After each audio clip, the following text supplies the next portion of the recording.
चाणक्य, जिनको कि कौटिल्य या विष्णुगुप्ता के नाम से भी जाना जाता था, इंडिया के एंशियंट गुरु थे। टीचर होने के साथ साथ वो फिलोसोफर, इकोनॉमिस्ट और राजा के पर्सनल एडवाइज़र भी थे। चाणक्य हिस्ट्री के सबसे चालाक पॉलिटिशियन माने जाते हैं, जिन्होंने मौर्य समाज को फैलाने में उनकी हेल्प की थी, जो कि उस टाइम का सबसे पावरफुल साम्राज्य था। एक बार चाणक्य राजा धनानंद से राज्य के बारे में कुछ बात करने गए। ये तब की बात है जब मौर्य समाज की शुरुआत भी नहीं हुई थी। इनके नरम स्वभाव और सिंप्लिसिटी को देख के राजा धना ने इनकी बेइज्जती कर दी, इनको तुच्छ ब्राह्मण बोल के महल से निकाल दिया। तभी चाणक्य ने डिसाइड कर लिया कि वो नंदा वंश साम्राज्य को जड़ से उखाड़ फेंकेंगे, और उन्होंने ऐसा ही किया। नंदा वंश को खत्म करके मौर्य समाज इतना बड़ा बनाया। उनके प्रिंसिपल आज भी मॉडर्न डेज में काम आते हैं। तो चलिए मैं आपको उनके कुछ प्रिंसिपल्स बताता हूँ with modern day examples and implementation. A person should not be too honest. Straight trees are cut first and the honest people are screwed first. Ramesh बहुत ही ईमानदार और स्ट्रेट फॉरवर्ड था। पूरे विलेज में उसकी ईमानदारी की कस्में खाई जाती थी। उसके पास काफी जमीन, फूलों का बागीचा भी था। एक बार गांव में कुछ ठग लोग आए। उन्होंने प्लान किया कि वो अपना बिजनेस सेटअप करेंगे और लोगों को यहाँ से ठग के भाग जाएंगे। क्योंकि रमेश की ईमानदारी पे सभी भरोसा करते थे, इन्होंने रमेश को अपने साथ मिलाने का डिसाइड किया। इन्होंने रमेश को ऑफर दिया, लेकिन रमेश स्ट्रेट फॉरवर्ड था, उनको मना कर दिया और उनको धमकी दी कि वो सारे गांव वालों को उनके बारे में बता देगा। ठग इस बात से डर गए और उसी रात इन ठगों ने रमेश की हत्या कर दी। ईमानदार होना अच्छी बात है, लेकिन इतना नहीं कि कोई उसका फ़ायदा उठा ले। मॉडर्न डे में लेते हैं, आप बिजनेस में बहुत ज़्यादा स्ट्रेट फॉरवर्ड हैं, सब कुछ बता देते हैं। क्या पता सामने वाला आपसे डील कर रहा है और इसका फ़ायदा उठाए आपके अगेंस्ट ही बिजनेस स्टार्ट कर दे। ऑनेस्ट रहे, लेकिन एक लिमिट तक, जहां आपका कोई फ़ायदा ना उठा पाए। Education is the best friend and educated person is respected everywhere. Education beats beauty and youth. Education हमेशा इंसान के साथ रहता है, वो इसका सबसे बेस्ट फ्रेंड होता है। मलाला यूसुफजई के पिता पाकिस्तान में एक स्कूल चलाते हैं लड़कियों की एजुकेशन को प्रमोट करने के लिए। अपने पिता से इंस्पायर होके मलाला भी लॉयर बनना चाहती थी। ईयर 2000 में स्वात वैली को तालिबान आतंकवादियों से धमकी मिलने लगी। वो आतंकवादी लड़कियों के एजुकेशन के खिलाफ थे। मलाल यहाँ पे रुकी नहीं। जब वो 11 साल की थी, उसने एक ब्लॉग स्टार्ट किया BBC उर्दू में, जिसमें वो उन आतंकवादियों के अगेंस्ट बोलती थी और लड़कियों की एजुकेशन को प्रमोट करती थी। जब मलाल को इंटरनेशनल सपोर्ट मिलने लगा तो आतंकवादियों ने मलाल को सर पे गोली मार दी जब वो 15 साल की थी। ये चमत्कार ही था कि सर पे गोली खाने के बावजूद भी मलाल जिंदा बच गई। मलाल यूके शिफ्ट हो गई। उसने वहाँ अपनी एडवोकेट की एजुकेशन को पूरा किया और आज वो ग्लोबल स्टेज पे गर्ल्स एजुकेशन के लिए लड़ाई कर रही है। 17 साल की एज में मलाल को नोबेल पीस प्राइज़ मिला था। अगर आपके पास एजुकेशन है तो आप अपना कोई भी गोल अचीव कर सकते हो। आज के मॉडर्न डे में आपके फिजिकल अपीयरेंस या चार्मिंग पर्सनैलिटी से उतने पैसे नहीं आप कमा सकते जितना आप अपनी एजुकेशन और अपने दिमाग को यूज़ करके कमा सकते हैं। Before you start any work, ask these 3 question. Why am I doing it? What the result might be? Will I successful?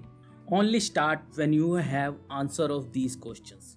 किसी भी काम की शुरुआत करने से पहले ये 3 क्वेश्चन आपको ज़रूर पूछने चाहिए कि आप ये क्यों कर रहे हैं, इसका रिजल्ट क्या हो सकता है और क्या आप सक्सेसफुल होंगे भी या नहीं।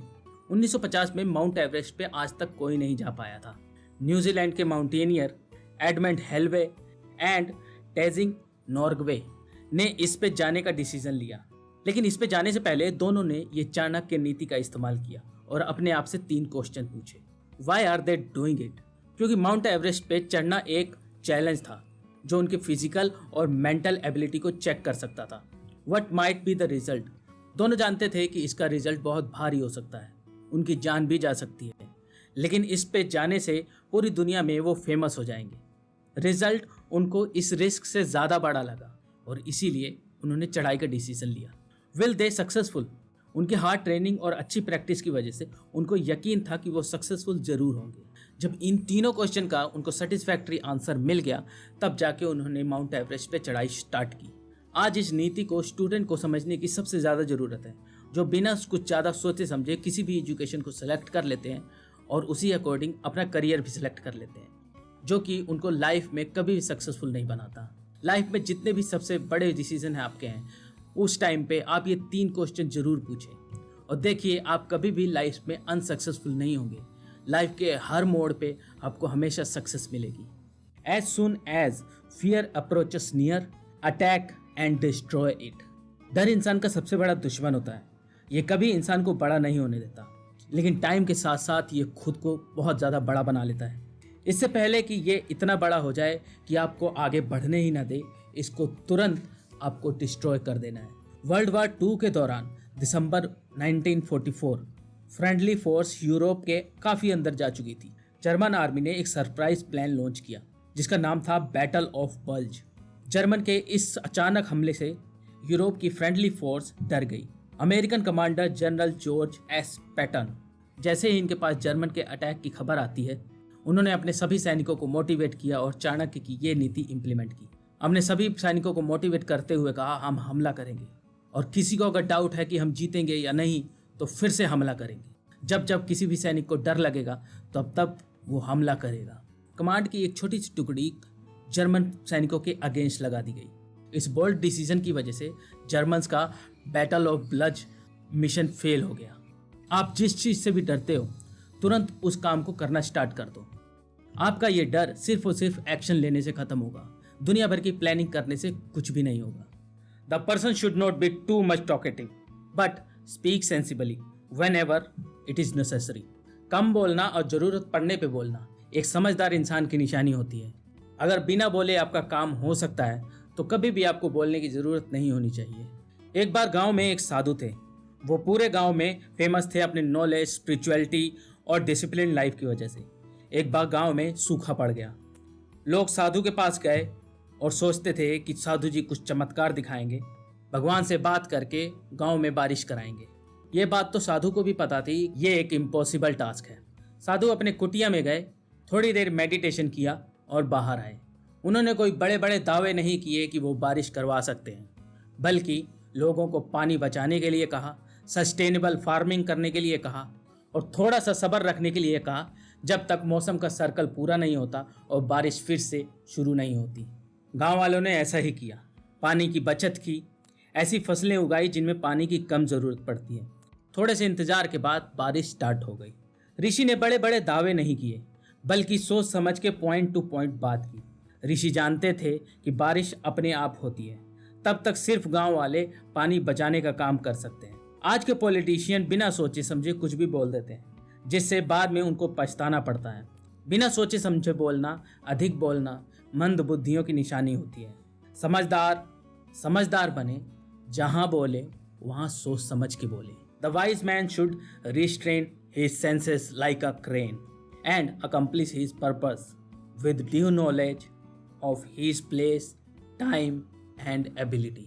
समझदार इंसान को एक बगुले की तरह होना चाहिए। अपनी नॉलेज का सही इस्तेमाल करके अपने लक्ष्य को प्राप्त करना चाहिए। जल्दबाजी और हड़बड़ाहट में कभी भी कोई काम नहीं करना चाहिए। 1940-50 के दौरान साउथ अफ्रीका में रंग का बहुत ज़्यादा भेदभाव किया जाता था। वहाँ काले लोगों को वैल्यू नहीं दी जाती थी। नेल्सन मंडेला इसके अगेंस्ट थे, लेकिन उन्होंने ब्लैक लोगों को भड़का के हिंसा करने के लिए उकसाया नहीं, बल्कि गांधी जी की तरह अहिंसा का आंदोलन करते रहे। 1962 में उनको आजीवन कारावास के लिए जेल में डाल दिया गया। बाद में इंटरनेशनल प्रेशर की वजह से साउथ अफ्रीका में डेमोक्रेसी लागू हो गई और वहाँ रंग का भेदभाव खत्म हो गया। 1962 में जेल में जाने के दौरान नेल्सन मंडेला ने अपनी एजुकेशन को कंप्लीट किया और वहाँ कैदियों के बीच में एकता बना के रखी। 1990 में नेल्सन मंडेला को जेल से निकाल दिया गया। 1994 में जब पहले डेमोक्रेटिक इलेक्शन हुए तो नेल्सन मंडेला सबसे पहले ब्लैक प्रेसिडेंट बने। इंसान को जल्दबाजी नहीं करनी चाहिए, बल्कि अपने नॉलेज को बढ़ाते हुए अपने गोल को अचीव करना चाहिए। आज के डिस्ट्रैक्शन के माहौल में आप गोल से कभी भी भटक सकते हैं। एक बगुले की तरह, जिस तरह से बगुला अपना शिकार करता है और अपने शिकार की तरफ ही सारा फोकस रखता है, आपको भी अपनी नॉलेज को कंटिन्यूसली बढ़ाते रहना चाहिए और सिर्फ एक ही जगह पे फोकस रखना चाहिए, जो कि आपका लक्ष्य है। दोस्तों, आप ये प्रिंसिपल आज भी अपनी लाइफ में इम्प्लीमेंट कर सकते हैं। चाणक्य जी के प्रिंसिपल्स मॉडर्न डे में, बिजनेस में, हर जगह इस्तेमाल किए जाते हैं। इनमें से कौन से प्रिंसिपल्स आप इस्तेमाल करते हैं, इम्प्लीमेंट करते हैं या इम्प्लीमेंट करने वाले हैं, मुझे कमेंट सेक्शन में ज़रूर बताइए। मुझे बेहद खुशी होगी। वीडियो अच्छा लगा है तो लाइक करें, शेयर करें, और अपनी सक्सेस के लिए ऐसा ही कंटेंट चाहिए तो हमारे चैनल को सब्सक्राइब करें। मिलते हैं अगले वीडियो में। Thank you so much.